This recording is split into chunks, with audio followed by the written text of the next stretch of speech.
Hello and welcome to everyone. Our guest today is MMA fighter Nate Smith. Nate, can you please say something about yourself, few words for the introduction so we can kick off? Go for it, please. Hey, how's it going? I appreciate you guys for having me on. As you heard, my name is Nate the Savage Smith, and I live by that name. If you haven't tuned in from this past fight, sure enough, you're gonna learn a little bit more later on down with the road with the UFC. Great, Nate. Which one is your fighting style? Considering your moniker is the Savage, I assume your fighting style is attacker or... It's more wrestling based. I'm a Greco guy. I love throwing people. I love tossing them on their heads. And even though I got a good background in freestyle wrestling as well, I've been there, done that. But that's kind of my style, and a little bit kind of like a freestyle, freestyle wrestling style. If you know what I mean, it's kind of funky. would you consider yourself offensive or defensive wrestler? Offensive. I'm always on attack. A good offense plays a good defense just alongside with a good defense plays a good offense. So I'm always trying to attack and do, be on the offensive of things when it try to be first. And sometimes that's not the case. Is Greco-Roman or freestyle wrestling your fundamental or basic martial art? Uh, Greco. Greco. Alright, when did you start training MMA as a sport? I want to say back in 2013, 2014 is when I originally started. That's when I was like an amateur. I was already playing around with it during my wrestling years in high school, and then as well even in college. I kind of just was, just not doing it competitively, but just training to learn self-defense.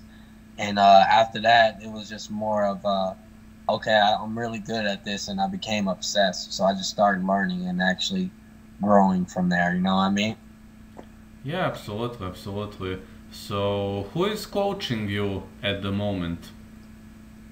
I have tons of coaches at Elevation that I work with, from obviously Peter Schwab and then Danny Molina.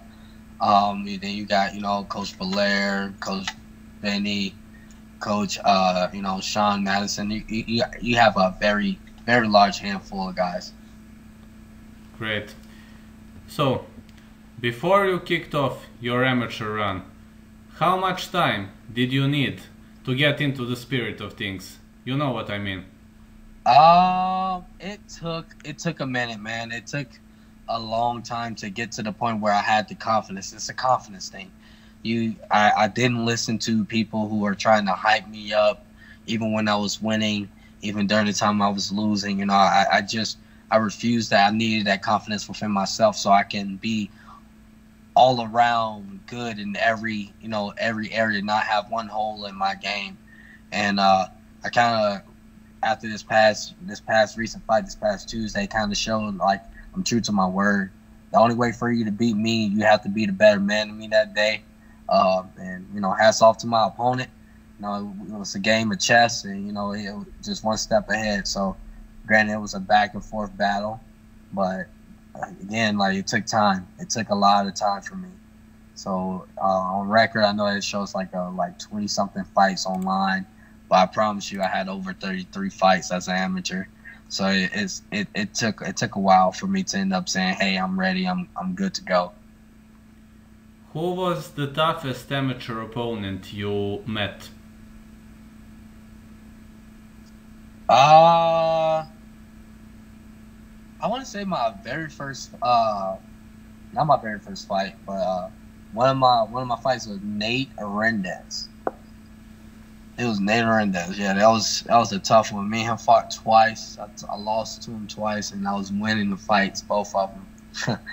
Dropped him in the second one, hurt him bad, got caught in the scramble. My jiu-jitsu game wasn't that good, and got caught. I think Viva armbar in that one.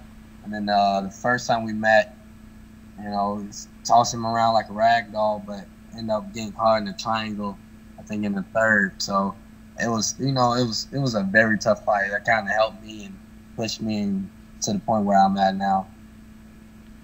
Great. What can you say about your professional debut? How did you feel heading into that professional fight? Was it a great step in your career? Were you fine mentally or you were afraid? Never afraid. You can never be afraid. And then going into that fight, I still had the utmost confidence. And the nerves that I had was the nerves of the work and the work ethic that I put in to get to where I'm at, So, like, my very first fight was against pro fight was against Jeff Molina. And he just got a contract, So, from Dana White, I said a week or 2 weeks ago. So I'm a part of that. I'm the one that gave him that loss on his record. You know what I mean? I'm the one that ended up giving him, because I really, we didn't like each other at all, and because I took a tough loss to him as an amateur for the belt for VFC, so I wanted him back. We got into it, like even the UFC, they even seen him. I hopped over the gate. I got escorted out of an arena because of it. Even after he fought, he was talking mad smack. I was like, bro, just sign the contract and I'll kick your ass. And that's exactly what happened. So he signed the contract, and that's exactly what happened. He got dominated for 15 minutes. And yeah, man, and I'm glad to see where he's at now. Obviously he's a very high level skill fighter like myself. So gradually we're gonna run into each other again. How did you outwork Keegan Bianco in your second fight? I'm sorry, can you repeat that? How did you outwork the opponent in your second professional fight? Honestly, just my pace. I just keep it up, keep going. I just don't settle. I just can't just sit still and not do anything. You know what I mean? A lot of people get too caught up in those type of ordeals. So I kind of keep growing. After the first fight, I kind of understood, like, all right, this is what I need to fix on. This is what I need to do, and come into the second fight knowing, this is going to be another tough guy. And I just kept facing tough guys right off the bat. So, like, now me being, 7 fights in my pro career and turning pro since 4 years ago in 2017, I've been facing the cream of the crop, and I haven't backed down, and I've been showing consistently, like, this is what I've been doing, and this is what I'm going to continue to do. Like, I grow every fight, I change every fight, I never be the same. You know what I mean? Yeah. Now one interesting question. You said you're a Greco-Roman style fighter. Fine, you scored 3 back-to-back rear naked choke victories. Is there some kind of a secret? How do you sink that arm under? I mean, 3 wins in a row via same submission is not something we see every day, if you know what I mean.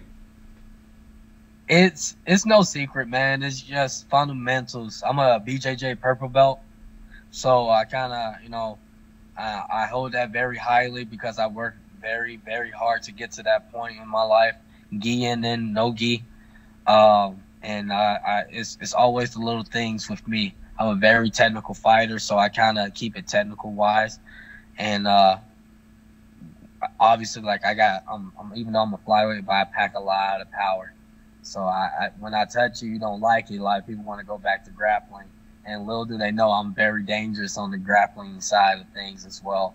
So it's not no walk in the park. This is something that is not easy. I will take you to the deepest end of the ocean, and make sure you're gonna drown. Make sure you're gonna get so caught up in so many things you won't even know what I was gonna hit you with. So a lot of people leave their neck open. Now, once I see it, I take it. I just pull the trigger. I just go. What can you say about your LFA debut against Sean Stebbins? He was a good wrestler. Kind of underestimated him a little bit on the wrestling side of things, but gradually he didn't have no answer for me. He had great positioning, but I stay calm, cool, composed, and I don't panic. There's no reason to panic when that individual doesn't have anything.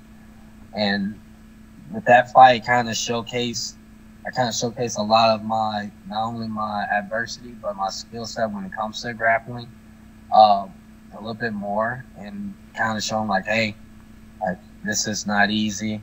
Don't think it's going to be this easy. I give up certain positions on purpose, trying to feed into it, letting them, kind of setting them up, you know. And that's just kind of how my game is. I kind of set some people up on purpose, even if it's a dominant position. So I kind of, with that fight, it was really remarkable, and I'm very appreciative of that and thankful for that fight. Great. What can you say about your Dana White Contender Series match? It was a chess match. You got two finishers, two high level guys. One specializing, you know, grappling, the other one in wrestling, and you know that's basically what happened, man. It was a chess match. We were going back and forth, throwing leather. I was trying to take his head off. He felt uncomfortable on the feet.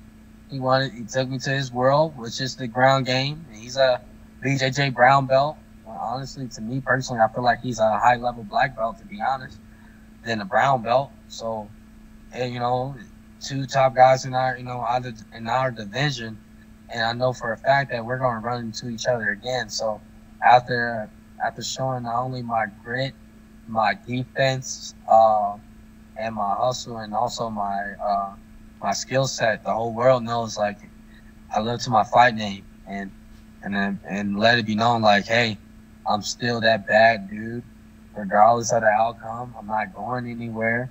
You will see me again. I promise you, I will be one of the top 10 contenders in the flyweight division, and I mean it. I'm going to shake the flyweight division to its core, and yeah, man, hands down, he's probably the toughest grappler in our division, the flyweight division. So, you know, give and take, you know, last minute change, you know, 1 month notice. So I had to make some adjustments from my previous opponent. But granted, you know, ain't no excuses. I have none. I went out there and did everything I could do, laid it all on the line. Could care less about my record. So, you know, it was just a matter of me winning that fight, and I didn't get the outcome that I wanted. So it is what it is at this point. Do you have a favorite throw? No, not in particular.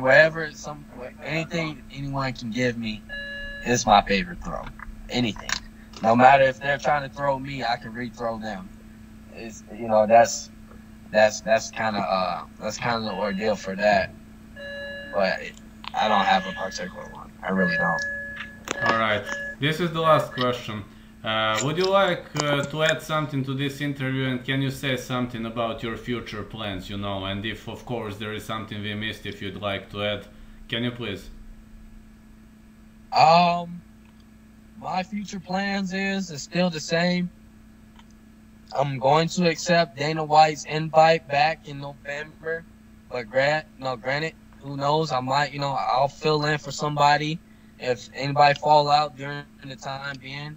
I'm going back to the drawing board. I have no excuses. It is what it is. But yeah, I'm not going to do well. I'm still the baddest flyweights in the world, and I let it be known. So don't sleep on me. Don't underestimate me, and just keep an eye out, because I promise you, you know, in due time, that world title will be around my waist. I can guarantee you that. And I'm not going to quit. I refuse to. You know, make sure you guys, you know, follow my social media page, my Instagram, The Savage King 125. You know, my Twitter handle, Nate the Savage S1. And you can just easily find me on Facebook at Nate the Savage Smith. And just keep up with my story. Keep up, you know, with my work ethic, my program, man. And I promise you, you won't be bored. I promise you that. You won't be bored at all.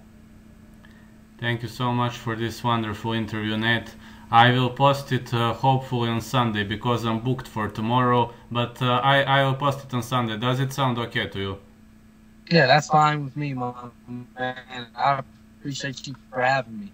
Thank you.